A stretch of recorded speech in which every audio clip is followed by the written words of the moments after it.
One more time. Everyone sing.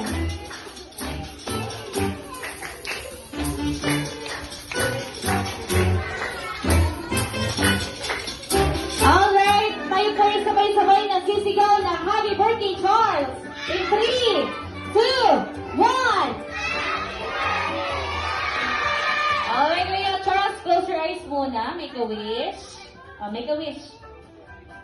Okay, and just blow your candle. Yun, palagpakan naman natin si Kuya Charles, everyone. Thank you so much mga kapunan lahat.